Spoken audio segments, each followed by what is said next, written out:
Hi, happy Sunday. இன்றைக்கி என்ன, எல்லாத்து வீட்லேயும் சிக்கன் மட்டன் எடுத்துருப்பீங்க. மார்கழி மாதத்தில் வந்துட்டு பார்த்திங்கன்னா எடுக்க மாட்டாங்க, அம்மா எடுக்க மாட்டாங்க. ஆனால் நாங்கள் வந்து அப்படி இல்லைங்க, நாங்கள் வந்து எடுத்து சாப்பிடுவோம், சமைச்சு சாப்பிடுவோம். அப்புறமேட்டுக்கு வந்துட்டு வீட்டில் இருந்தால் போர் அடிக்கும். எங்கள் ஊர் பார்த்திங்கன்னா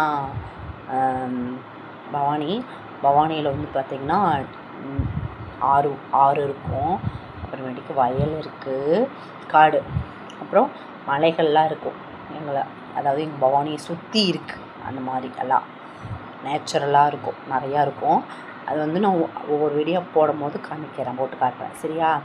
அது மாதிரி நாங்கள் வந்துட்டு சாயந்தரம் வந்து ஒரு 5 மணிக்கு என்ன பண்ணுவோன்னா, நாங்கள் வந்து ஃபேமிலியாக வந்துட்டு வண்டி எடுத்துகிட்டு போய் ரவுண்டிங் போவோம், சுற்றி பார்க்கறதுக்கு போவோம். சும்மா எப்பயுமே போகும்போது நாங்கள் வந்துட்டு லைட் இருக்குல்ல, லைட் எடுத்துகிட்டு போயிடுவோம். முயல் பார்ப்போம், முயல், மான் குட்டி, அப்புறமேட்டு கீரி எல்லாமே பார்ப்போம். எல்லாத்தையும் பார்த்து ரசிச்சுட்டு வரும்போது என்ன பண்ணுவோன்னா, ஒன்று சொல்கிறேன், அதுவும் சொல்லக்கூடாது, நீங்கள் யார்கிட்டையும் சொல்லாதீங்க. தேங்காய் மரம்லாம் நிறையா இருக்கும். தேங்காய்லாம் பார்த்திங்கன்னா 40 ரூபா 50 ரூபாய்க்கு விற்குது. அதனால் நான் வாங்கிட்டுலாம் இருக்க மாட்டோம்.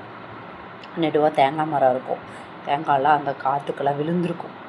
காட்டுக்காரங்க பார்க்குறதுக்கு முன்னால் தேங்காயெல்லாம் ஆட்டையை போட்டுருவோம். ஆட்டையை போட்டு அப்புறம் கொய்யாக்காய், அப்புறம் இன்னொன்று சுரக்காய், அதில் காய்கறிலாம் இருந்துச்சுன்னா கொஞ்சம் கொஞ்சமாக ஆட்டையை போட்டு ஒடியாந்துருவோம் வச்சு.